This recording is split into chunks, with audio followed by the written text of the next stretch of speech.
Item ಯಾವುದೇ ಇರಲಿ try ಮಾಡಿ ಆಚಿ ಚಿಕನ್ ಮಸಾಲಾ. ಪರಿಷತ್ ಚುನಾವಣೆಯಲ್ಲಿ ಅಡ್ಡಮತದಾನದ ಕಂಪನ ಈಗಾಗಲೇ ಶುರುವಾಗಿದ್ದು, ಅಡ್ಡಮತದಾನ ಮಾಡಿದವರ ವಿರುದ್ಧ ಕುಮಾರಸ್ವಾಮಿ ಗರಂ ಆಗಿದ್ದಾರೆ. ಪರಿಷತ್ ಚುನಾವಣೆಯಲ್ಲಿ ಜೆಡಿಎಸ್ ತೀವ್ರ ಮುಖಭಂಗವನ್ನ ಅನುಭವಿಸಿತ್ತು. ಅಡ್ಡಮತದಾನದ ಕಂಪನದಿಂದಾಗಿ ಈಗ ಕುಮಾರಸ್ವಾಮಿ ಗರಂ ಆಗಿದ್ದಾರೆ. ನಂಬಿಸಿ ಕತ್ತು ಕೊಯ್ಯುವ ಕೆಲಸವನ್ನ ಮಾಡಬೇಡಿ, ಯಾರು ದ್ರೋಹ ಮಾಡಿದ್ದಾರೆ ಅಂತ ನನಗೆ ಗೊತ್ತಿದೆ. ನಂಬಿಕೆ ದ್ರೋಹ ಮಾಡಿದವರನ್ನ ಕ್ಷಮಿಸುವಂತಹ ಪ್ರಶ್ನೆಯೇ ಇಲ್ಲ ಅಂತ ಹೇಳಿದ್ದಾರೆ. ಇನ್ನು ಮುಂದೆ ನಿಮ್ಮ ದಾರಿಯನ್ನ ನೀವು ನೋಡ್ಕೊಳ್ಳಿ.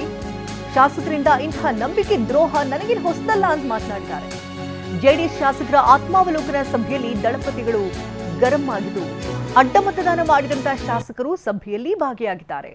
4 ಜನರ ಜೊತೆ ಮತ್ತೋರ್ವ ಶಾಸಕನ ಮೇಲೂ ಕೂಡ ಡೌಟ್ ಇದ್ದು, ಅಡ್ಡಮತದಾನ ಮಾಡಿದವರ ವಿರುದ್ಧ ಶಿಸ್ತು ಕ್ರಮಕ್ಕೆ ಆಗ್ರಹಿಸಲಾಗ್ತಾ ಇದೆ.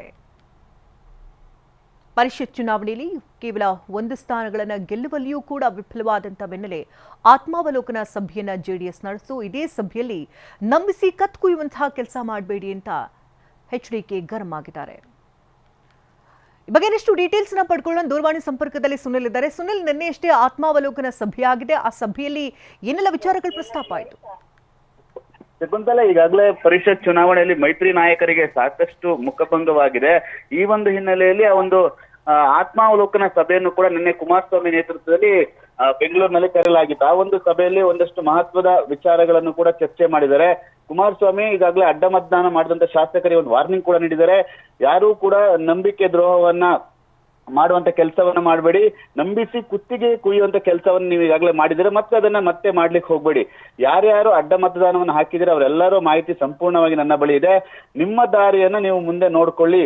28ರ ಚುನಾವಣೆಗೆ ನಿಮಗೆ ತಕ್ಕ ಪಾಠವನ್ನ ಕಾರ್ಯಕರ್ತರು ಮತ್ತೆ ಜನರೇ ಕಲಿಸುತ್ತಾರೆ.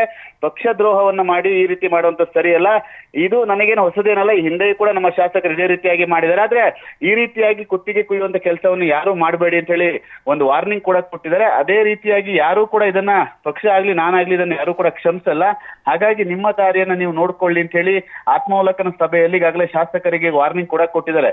ಇನ್ನೊಂದು ಅಚ್ಚರಿ ಅಂತಂದ್ರೆ 18 ಜನ ಶಾಸಕರಲ್ಲಿ 17 ಜನ ಶಾಸಕರು ಆ ಒಂದು ಕುಮಾರಸ್ವಾಮಿ ಆತ್ಮಾವಲೋಕನ ಸಭೆಯಲ್ಲಿ ಭಾಗಿಯಾಗಿದ್ರು. ಆ 17 ಜನರಲ್ಲಿ ಈಗಾಗಲೇ 4 ಜನ ಶಾಸಕರು ಅಡ್ಡ ಮತದಾನ ಮಾಡಿ ಆ ಒಂದು ಅಡ್ಡ ಮತದಾನ ಮಾಡಿದಂತ ಶಾಸಕರು ಕೂಡ ಸಭೆಯಲ್ಲೇ ಭಾಗಿಯಾಗಿದ್ರು. ಹಾಗಾಗಿ ಇದ್ದ 3ರಲ್ಲಿ ಕದ್ದವರು ಯಾರು ಅಂತ ಕಂಡುಹಿಡಿಯಲಿಕ್ಕೂ ಕೂಡ ಕಷ್ಟವಾಗಿದೆ ಈ ಒಂದು ಪರಿಸ್ಥಿತಿ.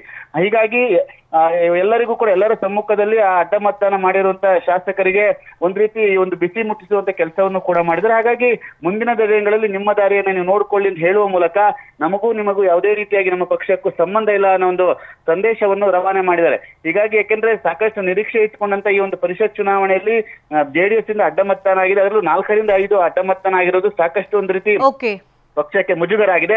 ಹೀಗಾಗಿ ಶಾಸಕರ ಸಮ್ಮುಖದಲ್ಲೇ ಕುಮಾರಸ್ವಾಮಿ ಅವರು ಒಂದಷ್ಟು ವಾರ್ನಿಂಗ್ ಕೂಡ ಕೊಟ್ಟು ಅವರಿಗೆ ಮುಂದಿನ ದಾರಿಯನ್ನು ನೋಡ್ಕೊಳ್ಳಿ ಅನ್ನೋ ಸಂದೇಶವನ್ನು ರವಾನೆ ಮಾಡಿರುವುದು ಶಕುಂತಲಾ. ಧನ್ಯವಾದ ಸುನಿಲ್, ತಮ್ಮ ಡೀಟೇಲ್ಸ್ಗಾಗಿ.